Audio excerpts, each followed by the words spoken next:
ایک حدیث میرا دل کرتا ہے آپ کو یاد ہو جائے، مستدرک للحاکم میں حدیث ہے۔ حضرت انس بن مالک رضی اللہ تعالیٰ عنہ فرماتے ہیں ایک بھائی حضور کی بارگاہ میں بیٹھا رہتا تھا، نکما نہیں تھا، شارحین حدیث کہتے ہیں کہ کسی مجبوری سے وہ کام نہیں کر پاتا تھا، یا کرتا تھا تو کام آگے نہیں چل پاتا تھا، ذہنی صلاحیت ہی شاید زیادہ نہیں تھی۔ یہ حدیث مشکات میں بھی موجود ہے، مستدرک للحاکم میں بھی موجود ہے۔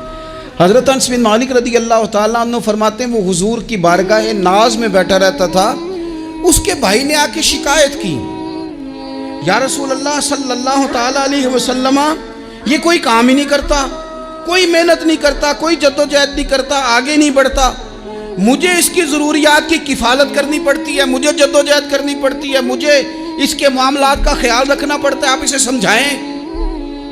تو حضور نے بہت سارے لوگوں کو سمجھایا جو کام نہیں کرتے تھے۔ ہمیں سیاستہ میں وہ حدیث بھی ملتی ہے جس بندے کو نبی پاک صلی اللہ علیہ وسلم نے کہا تھا کہ تیرے پاس جو بھی گھر میں ہے لا، تو وہ پیالہ اور کمبل لائے تھے، حضور نے بیچ کے کہا تھا جا کلاڑا خرید کے لا اور لکڑیاں کاٹ کے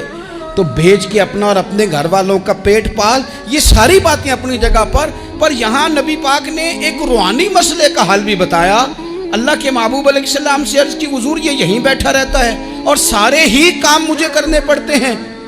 حضور نے نظر مبارک اٹھا کے بھائی کی جانب دیکھا جو بھائی کا شکوہ کر رہا تھا، تو کریم محبوب فرمانے لگے ہو سکتا ہے یہ جملے میرے محبوب کے، ان کو کہیں لکھنا، ان کی مٹھاس دیکھو، ان کا حسن دیکھو، اور بھائیوں کی محبت کے بیچ جو رسول پاک پیوند لگا رہے ہیں اور جوڑ رہے ہیں، اور جس انداز میں بھائی کو بھائی سے ملا رہے ہیں، اس لہجے کے حسن کی مٹھاس کو بھی ذرا چکھ کے دیکھو۔ حضور فرمانے لگے ہو سکتا ہے رب تمہیں جو رزق دے رہا ہے وہ اسی بھائی کی وجہ سے دے رہا ہے۔ بھائی بھائیاں دے ویری ہوندے تے بھائی ہی بھائیاں دیاں باواں، او بھائی ہو سکتا ہے اس کی وجہ سے تجھے مل رہا ہو، اس کی وجہ سے۔ وہ دروازے نہ بند کریں جن دروازوں کی برکت سے روزی آتی ہے، کبھی بھی وہ کام نہ کریں جن کاموں کی اگر آپ کو کل تک برکت تھی، کل تک کام ٹھیک چل رہا تھا، کل تک نظام بہتر تھا، اور آج آپ کو محسوس ہوتا ہے کہ کہیں کمزوری آ گئی ہے، کہیں حالات اس طرح کے نہیں رہے، تو پھر آپ غور کریں کہیں ایسا تو نہیں کسی غریب کا آپ کے گھر سے رزق جاتا تھا اور آپ نے بند کر دیا، کسی کی مدد ہوتی تھی آپ نے بند کر دی، کسی کے ساتھ شفقت ہوتی تھی آپ نے بند کر دی، کوئی شخص آپ کی وجہ سے تسلی میں تھا اور پھر آپ نے اسے تکلیف میں ڈال دیا۔